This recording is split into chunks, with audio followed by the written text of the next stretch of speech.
Irapuato Radio presenta Sexprésate con Ana Elisa Rosas. Todo lo que te interesa saber sobre psicología, salud mental y sexualidad. Hola, hola. ¿Cómo están? Estamos en el segundo capítulo hablando de filias, perturbaciones sexuales o, no sé si has escuchado, expresiones de comportamiento. Y bueno, espero que hayas escuchado el primero, porque entonces te darás cuenta que con el primer podcast de esta temporada, que la sexualidad es mucho más compleja, que a veces queremos respuestas sencillas de sí o no, y que en realidad eso nos puede encajonar demasiado. Entonces, lo que en este momento vamos a empezar a comentar es al respecto de lo que consideramos como filias. No sé si has escuchado esa palabra, o perturbaciones. Si no, déjame darte un poquito de contexto histórico. Y básicamente es que cuando empezaron a hablar sobre todo de esto de una manera dentro del ámbito médico, y de hecho fue Freud, tal vez hayas escuchado de Freud porque es mucho quien ha fundado el psicoanálisis, la psicología, no toda la psicología, pero una buena parte en términos de psicología, etcétera, con su diván y todas estas cosas del inconsciente, del complejo de Edipo. Bueno, espero que lo hayas ubicado. Pues fue Freud justamente quien empezó a mencionar mucho de la teoría, que de hecho era una teoría de la personalidad, y que dentro de esto era el funcionamiento interno, pero todos los nombres eran en función de las cuestiones sexuales, las pulsiones sexuales, las fijaciones, etcétera. Y que todo lo que va surgiendo de él también viene en función de ver personas que tienen pues algún problema, incluso en sus ámbitos personales, no necesariamente en el ámbito de la sexualidad, pero que él se da cuenta que muchas veces tiene que ver con estas pulsiones sexuales. Y digamos que todo su paradigma surge, es la gran crítica, ¿no?, que se le hace a Freud, es como surge desde un ámbito de hablando de enfermedad o desde las cuestiones negativas para ver cómo la libras un poquito mejor. Y entonces tiene una connotación bastante negativa. Y el término de parafilias, que se le llama a todas las cuestiones sexuales que están fuera de la norma y que se consideraron entonces como, de hecho, problemas mentales, que están hasta en un manualito psicológico mental que se llama DSM. Las parafilias fueron nombradas y fueron puestas, ya no por Freud, ya eso viene después en todo el desarrollo que hay de la psicología y la psiquiatría. Se empiezan a poner entonces en términos todas estas situaciones que están fuera de lo esperado en lo sexual. Y es el nombre más, digamos, científico, el hablar de parafilias para aquellas cuestiones que se consideraban un trastorno mental que estaba ubicado dentro de la sexualidad. Hay quien después también le llamó no solo parafilias, que déjame decirte, parafilia significa amor al camino alterno. Y aunque Freud de verdad hizo un buen esfuerzo en quererlo hacer muy descriptivamente, porque parte del proceso del desarrollo psicosexual, cuando pasas por esas etapas que tal vez alguna vez escuchaste, oral, anal, bla, bla, no me voy a poner tan técnica, pues es que llegabas al punto del desarrollo genital en el que todos tus deseos y situaciones sexuales eran llevados a la sexualidad adulta esperada, tanto heterosexual como el acto sexual como tal. Y entonces tenemos el camino esperado, que son esas relaciones sexuales heterosexuales de la adultez, con coito y todo, penetración y demás. Y tenemos el amor al camino alterno. Y entonces esas son las parafilias, que por eso fueron nombradas de esa manera. Existe un camino y existe el camino alterno, del que se pueden algunas personas salir y enamorar y gustar, ¿no? Y hay quien también lo ha llamado perturbaciones sexuales. Aquellas que de nuevo tienen que ver con, de alguna forma, perturbar, salirte, llegar como a un cierto grado de incomodidad y demás, de lo que de nuevo se supone sería lo esperado de la sexualidad.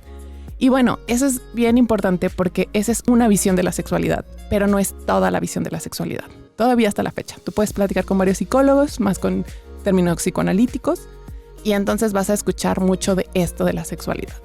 Y aparte son muy incisivos, o sea, algunos, no todos, básicamente, ¿no? Algunos de ellos pueden ser muy incisivos en esto sí, esto sí, esto sí, y cuándo te sales de la norma, y después cómo ocurre, y que hay cosas que hacer, y entonces tenemos ahí como todo un susto porque si tienes niños o niñas con quienes estás, pues te da un montón de miedo que le puedas acabar de alguna manera echando a perder su vida adulta sexual a través de una conducta que muchas veces es inconsciente, porque además es parte del psicoanálisis, ¿no? Mucho de nuestro comportamiento es inconsciente y que puede pasar. Y que pues no solamente ha sido parte de la psicología, también desde otras formas, desde la religión y demás, muchas personas se han dedicado a hablar de esto, pues con estos tintes de miedo y de tabú, de temor, ¿no? Que ya te hablaba de ese tipo de educación y pues eso está en la temporada pasada, justamente como pues no nos ha ayudado, realmente no nos ha ayudado a regular las conductas sexuales. ¿Cuál es el otro paradigma? El otro paradigma es hablar de las expresiones comportamentales. Este surge de un sexólogo acá en México, fundador del Instituto Mexicano de Sexualidad o Sexología, que se llamó Juan Luis Álvarez Gayú.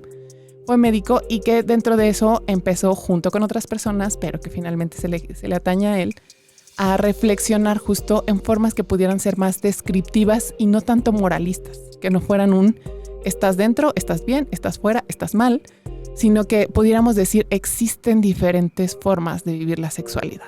Claro que eso abre el paradigma y que después viene todo el temor de lo que te contaba en el otro capítulo de dónde vamos a parar, pero que sabemos que hay límites.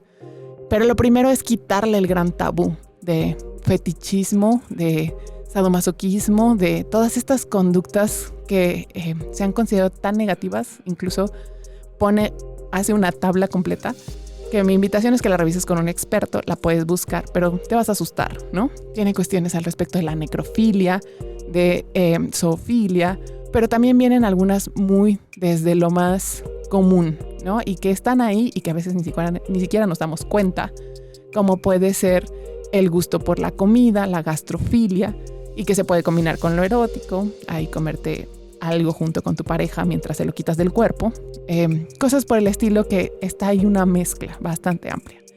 La gran diferencia y lo primero que quiero hablar de todo esto es que existen esos dos paradigmas, uno que busca más este camino de lo propio y lo correcto y otro que busca ver las diferencias y darte cuenta que existen, que se plantea entonces salirte de la caja y ver cuáles son las nuevas reglas, qué es lo que tendríamos que estar viendo y cómo podríamos entonces regular estas otras conductas, pero no necesariamente por decir la conducta está mal. No la puedes hacer porque te sales de la regla, ¿no? Que ese era el paradigma anterior, que todavía también te digo, sigue existiendo y está presente. Y básicamente es que desde el ámbito del que hoy te hablo, desde esta cuestión profesional, y que no solamente soy yo, ¿no? O sea, si tú vas y platicas con otros sexólogos y sexólogas, tenemos estos puntos en comunes. Ya hemos quitado mucho de lo que consideramos negativo en la sexualidad. Y hemos empezado entonces a hablar de las expresiones de la sexualidad. Hay quien les llamó expresiones comportamentales, hay quien le llama expresiograma, etcétera. Habrá otros nombres seguramente, porque en esto hay muchas cabezas que tienen cada una su propio deseo de ponerle el nombre, pero que a final de cuentas lo que sí tienen en común es que ya no es desde está mal y entonces si lo tienes, palomita, palomita, palomita, tienes el diagnóstico, entonces tienes una enfermedad mental. Ya no es así. Ya más bien es poder explorar qué es lo que estás viviendo, cómo te sientes. Es culpa, es vergüenza por salirte de la caja. Hay cosas de este nuevo paradigma que tienes que saber también porque ya se sabe cómo poder vivenciar ciertas experiencias que pueden ser de manera seguras y tal vez no las conoces y las estás queriendo experimentar como a ti te da a entender y dentro de eso te estás dando cada golpe y golpe de trancazo, digamos, de irlo aprendiendo. Y tal vez con otras personas también, cuando en esto también ya hay camino recorrido, ¿no? Entonces, en gran medida, es empezar a ubicar que la sexualidad, como todo, como siempre, ha sido muy juzgada negativamente, tiene mucho tabú y mucha vergüenza, pero que estos temas en realidad ya están estudiados también y que podemos empezar a conocerlos. No, ni siquiera es para decirte, ve y hazlo, explóralo, ¿no? O sea, cada persona, desde que lo escucha, siente un grado de atracción por las prácticas y las formas de la sexualidad. Y hay quien lo escucha y lo dice, no. O sea, y simplemente saber que no es para ti, saber que existe para otros y poder empezar a diferenciar entre no para mí, para los otros. En el campo entonces de cada una de las personas, porque no se trata de que todas y todos tengamos entonces, por ejemplo, que abrirnos a la sexualidad y a vivenciar conductas y comportamientos que no queremos, sobre todo cuando involucra el cuerpo.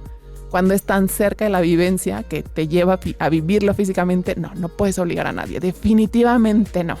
Podrá ir conociendo y a través de conocer, ver si desea abrirse a explorar, pero no es obligatorio de ninguna manera, ¿no? Y bueno, con esto vamos a terminar este segundo capítulo, porque en el que sigue, como te podrás imaginar, vamos a comenzar entonces a hablar de algunas de estas le dejaron el nombre de las filias y le quitaron el nombre de para, porque no es un camino alterno, ¿no?